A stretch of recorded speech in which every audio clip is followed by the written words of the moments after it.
10 مقالب انتهت بالموت. لا تتوقف. في أغسطس من عام 2010 قام زميلا دراسة دريك غرينلي وسيث ستونروك بالتفكير في عمل مقلب مثير. قام الفتيان بلف بعض الأكياس البلاستيكية حول إحدى إشارات التوقف المرورية لجعلها لا يمكن رؤيتها بسهولة، وبعد أن قاما بنشر المقلب على موقع فيسبوك أصبح هناك دليلا دامغا على ارتكابهما جريمة، فقد أدى المقلب إلى حادثة مروعة. فبينما كانت الفتاة ماري في السيارة برفقة شقيقتها جاني تقودان السيارة، عجزتا عن رؤية إشارة المرور المخفية، واستمرتا في القيادة حتى اصطدمتا بشاحنة دفع رباعي كانت آتية في الاتجاه المعاكس. ماتت ماري على الفور، وماتت جاني لاحقا في المستشفى. وجهت لكلا الفتيين تهمة العبث بأجهزة المرور بالإضافة إلى تهمة القتل غير العمد. مقلب ملكي. أحدث خبر مرض دوقة كامبريدج كيت ميدلتون الحامل ودخولها المستشفى ضجة كبيرة في وكالة الأنباء العالمية. قامت إحدى العاملات بإحدى محطات الراديو الأسترالية بالاتصال بالمستشفى مدعية أنها ملكة بريطانيا لمعرفة آخر أخبار الدوقة المريضة. ظنت جاثينتا سولدانا الممرضة بمستشفى الملك إدوارد أن الاتصال حقيقي وأن الملكة هي من تكلمها، وأخبرتها بآخر التطورات الصحية للدوقة. وعندما تم نشر المقلب في عناوين الصحف حول العالم، انهارت سولدانا تحت تأثير الضغط النفسي الواقع عليها، ثم ماتت بعد أيام قليلة. المزاح بالانتحار. كان عيد الهالوين مناسبة مواتية لجوردن مورلاند البالغ من العمر 16 عام من ولاية كنتاكي لعمل مقلب مخيف في شقيقته الصغرى. استعدادا للعيد المخيف في عام 2013 قرر جوردن إخافة شقيقته عن طريق ربط حبل حول رقبته وتدلي في فناء المنزل ليبدو وكأنه مشنوق. من الصعب التفكير فيما كان يفكر به الفتى لو أنه فكر من الأساس، ولكن ما حدث هو أن شقيقته الصغرى وجدته مشنوقا وفاقدا للوعي، ولم تفلح محاولات الأم في إنقاذ حياته. يعتقد الكثيرون أن جوردن كان مشوشا عندما وضع الحبل حول رقبته، ثم مات بعدما ضاق الحبل وخنقه. انعكاس الحظ.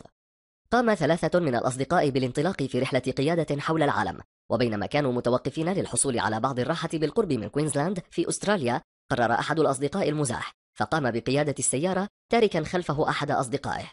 وأثناء رجوع الصديق بالسيارة للخلف ليخل صديقه الآخر، صدمه دون أن يشعر، مما سبب له إصابات خطيرة في الرأس. مع عدم وجود شبكة اتصال في المنطقة، قرر الأصدقاء الانطلاق بالسيارة إلى مستشفى تشارتر تاور، ولكن للأسف مات سام مانيجي بمجرد وصولهم للمستشفى. وجهت إلى السائق تهمة القيادة المتهورة المميتة للسيارة، بالإضافة إلى تهمة القيادة تحت تأثير الكحول. الألعاب النارية المميتة. في صباح أحد أيام السبت من شهر يونيو 2014 أراد إريك مارلي جذب انتباه صديقه عندما وصل إلى منزل عائلته في ساوثينغتون كونكتيكت. قام الفتى بإلقاء إحدى الألعاب النارية خلال النافذة العلوية من المنزل، لكن بدلا من إلقائها في غرفة صديقه الذي كان ينام في الدور السفلي، ألقى إريك اللعبة النارية في غرفة شقيقة صديقه كريستين ميلانو. تسببت اللعبة النارية في نشوب حريق تسبب في فرار العائلة من المنزل عندما اشتموا رائحة الدخان. كان أفراد العائلة يظنون أن كريستين خارج المنزل، وكانوا سعيدين جدا لعدم تعرض أي منهم للأذى، إلا أن عمال الطوارئ صدموهم عندما أخبروهم بالعثور على جثتها داخل غرفتها. انتقام قاتل. تحولت ليلة الجمعة الجميلة التي قضاها 6 من الأصدقاء معا إلى ليلة مميتة. فبعد أن تناول الأصدقاء العشاء وقاموا بمشاهدة أحد الأفلام، قرروا عمل مقلب في أحد أصدقائهم ردا على مقلب سابق قام به. توجه الأصدقاء إلى منزل صديقهم في ليتل روك أركنساس، وقاموا بوضع القمامة على السيارة الخاصة بعائلته المركونة خارج المنزل، إلا أن ويلي والد صديقهم اندفع من المنزل حاملا مسدسا وقام بإطلاق النيران على من ظنهم مخربين، حيث أنه لم يكن يعلم أنهم أصدقاء ابنه. أصابت إحدى الرصاصات الفتى أدريان برودواي البالغ من العمر 15 عاما في رأسها، مما أدى لموتها. لم يصب أي شخص آخر من الأصدقاء، وتم توجيه تهمة القتل العمد من الدرجة الأولى للأب القاتل. البلطجة الوحشية.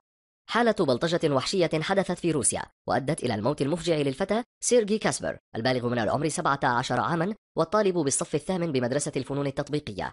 في أحد الأيام الدراسية من شهر ديسمبر 2014 اعتدى بعض الطلاب من زملاء كاسبر عليه، حيث قاموا بلفه بالبلاستيك لمنعه من الحركة، وقاموا بغمره بالماء في حمام المدرسة، ومن ثم أعادوه إلى الفصل. في هذا الوقت فقد كاسبر اتزانه وسقط على مكتب المعلم، مما أدى لتدمير المريء الخاص به وسط ضحكات زملائه الذين أدركوا لاحقا خطورة الموقف وقاموا بطلب الإسعاف. الشيء الذي يصعب تصديقه هو وجود إحدى المعلمات في الفصل ورؤيتها للأحداث بأكملها، إلا أنها لم تتدخل ولم تفعل أي شيء لإيقاف الاعتداء. سقوط سريع. أقسم بيتر آتام على الانتقام عندما قام زميله في العمل داني فاسكويز في أحد مصانع اللحوم في ضواحي فيلادلفيا بسحب الكرسي من تحته كمقلب سخيف، مما تسبب في سقوطه. بالنسبة لآتام، كانت الاستجابة لإهانة كرامته وألم المؤخرة توجيه طعنة قاتلة إلى فاسكويز في اليوم التالي. وبالرغم من مساعدة المرة المفزوعين، إلا أنه أعلن عن وفاة فاسكويز لاحقا في إحدى المستشفيات المحلية. بعد ذلك عثر على آتام مختبئا في أحد الأكواخ مصابا بعدة جروح قام بإحداثها لنفسه بالسكين. أجريت جراحة لعلاج آتام ووجهت له تهمة القتل العمد بينما كان في المستشفى. المزاح باستخدام بندقية. كان نيكولاس بيل يحاول إخافة صديقه النائم جيفري تشاربينيو في ليلة عيد الشكر عام 2010 عندما قام بإطلاق ما ظن أنها بندقية هواء على صديقه النائم.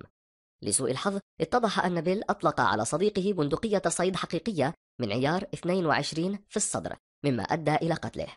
اللافت للنظر أن بيل قام قبل عام بإصابة صديقه باستخدام بندقية خرز، وتم تصوير فيديو لذلك حيث كان بيل يضحك بصوت عال بينما جيفري ينزف. قام بيل بقضاء الخدمة لمدة عام في السجن بعدما واجه تهم الاعتداء بالسلاح وتعريض الآخرين للخطر بتهور، كما أنه حصل على حكم بالسجن ل7 سنوات مع إيقاف التنفيذ بسبب القتل غير المتم.